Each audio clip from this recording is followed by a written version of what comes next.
fence cannot be mended with a broken hammer. An essay cannot be written with an empty pen. And the fractured cannot piece together the whole.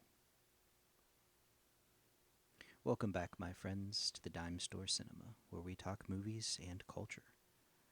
I'm finally fulfilling the promise that I made a while back concerning revisiting the movie Faults. This is a 2014 film that I watched probably close to around that time, and I recorded what I used to call a weekend suggestion, suggesting everyone watch this movie. And I wanted to revisit it because I remembered it being good, but there was quite a bit that I had forgotten about it. And I am very glad to say that it not only lived up to my expectations, but also surpassed them.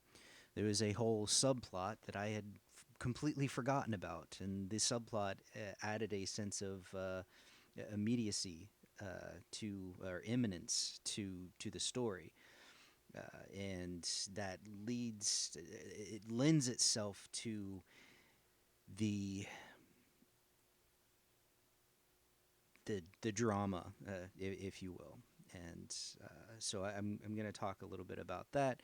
We're gonna go into a little bit of this. This movie I'm not going to spoil though, because it is much better to experience. And I maintain what I said previously as far as suggesting this, only as opposed to a weekend suggestion. I advise you watching it anytime you have the opportunity to. It is currently available on Prime. It's a very good watch, and I'll get into explaining why. So to start off, just a little bit about some of the things that perhaps are the reason why it was good. First of all, is the direction was spectacular. This was directed by Riley Stearns, and he's only done three other feature length films. Everything else he's done, they were shorts, and I actually haven't seen any of his other movies. This is the only one of his feature length films that I have watched, and if it's anything like his other movies, I will be seeking them out to determine if they are as good as this one. Then, of course, the cast, the particularly the two main actors. You have Mary Elizabeth Winstead. She always does a great job in anything that she's in. Even if the movie itself isn't great, she always is amazing in it.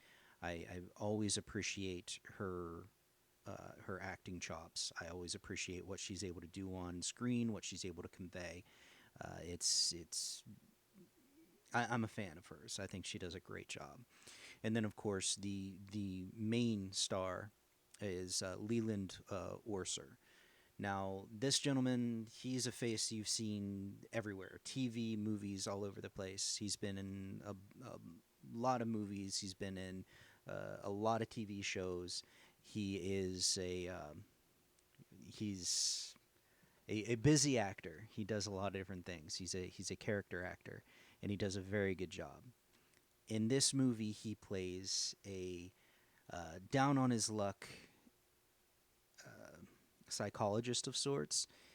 He used to, at this point, uh, de radicalize, if you want to put it that way, people who have joined cults. So his name to fame was he would write books on this, and he would be hired to then go and try to deprogram these people who have joined cults.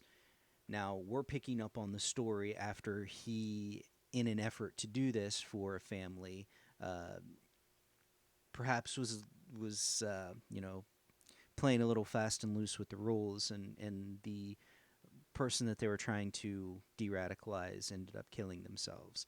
So he lost a lot of notoriety, a lot of job offers, a lot of situations arose from this that caused him to lose face, as it were. So we pick up with him at a book sale. He's written a second book. and it's universally understood that the second book is pointless because it's just rehashing the less interesting and important information from the first book. So there's a widespread understanding that this book is irrelevant, on top of the fact that he has been accused of leading uh, this previous case to suicide. So he is not drawing crowds, he is not making money. He owes a lot of money to a lot of people, not least of which is his manager, who then starts uh, sending people to scare him into giving him money. So, needless to say, he's in a very precarious situation, and he is trying to find a way out. Now, that leads to the thrust of the story, where a girl's parents approach him and want to hire him to de radicalize their daughter, who was abducted into a cult. So that's the that's the story essentially. It's just him trying to de-radicalize Mary Elizabeth Winstead, who is in this cult. This movie uses a tactic that I absolutely love in movies, and it can either succeed really really well, or it can just fall on on its face. In this case, it's done perfectly, and that's a rising tension, a sense of dread. It's in the name, faults. Fault lines is a fault line is that area where pressure builds up until something gives, right? So that's this whole movie, is just this area of the whole movie is an area of pressure, and something's got to give. So you can have it to where everything just goes completely insane, like with Lock, Stock, and Two Smoking Barrels. That was done. It was done perfectly there. Or you can have things kind of fizzle out. In this movie, I don't want to give anything away, but it culminates into something brilliant, and it really kind of drives home this idea that, as I was mentioning at the very beginning, when you yourself are broken, it's difficult to be the tool by which you then fix someone else. It's goes back to the biblical principle, of removing the plank from your eye before seeing the speck in your brother's eye. It's along those lines, uh, but done in a very very interesting way. And there are aspects of the movie where you're not really sure if he's having a mental break or if it's really happening, and then you realize that it is happening, but then you start questioning, and then so it plays with your mind a lot. But what makes it so good is that everything is very contained. Everything is very focused on the psychological state of these characters. Everything is very focused on the method of manipulation being used by everyone, and how it all plays out to lead to a I don't want to say an inevitable conclusion, but you could take it to be an inevitable conclusion. There are several different ways I guess you could have done it, but in all honesty, it really got to the point where it's like, okay, when you're in this situation and these things are happening, you're gonna have this give way.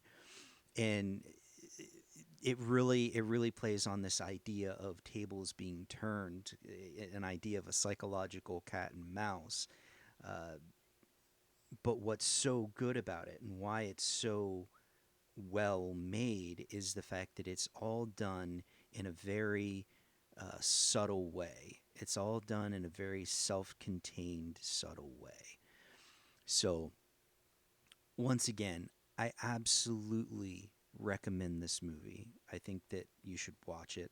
I think that anyone who's interested in any kind of psychological films, anyone who's interested in a movie that deals with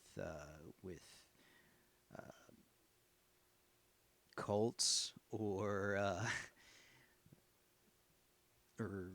interested in good dramas, interested in good acting, good directing, good sound editing. All of that is done to an expert level in this movie. And I cannot sing the praises of it enough. Particularly Leland Orser, he was perfect casting for this. I he did the absolute best job that anyone could have done in that role. It was amazing watching his journey, his transformations throughout the movie was were amazing. Starting out as this kind of sleazy guy trying to pull one over on people, and then a scared narcissist, and then someone who genuinely is worried about other people, and then someone who genuinely breaks, to someone who then is able to admit their faults and completely turn around, only to then be, not going to spoil it. So, yes, go see Faults. It's on Prime. I highly recommend it. It is a very good movie.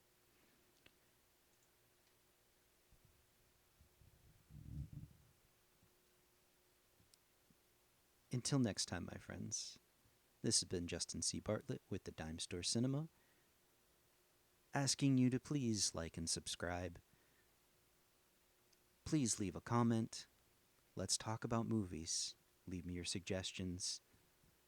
And let me know what you think of this movie. Let me know what you think of Faults. It's a brilliant film.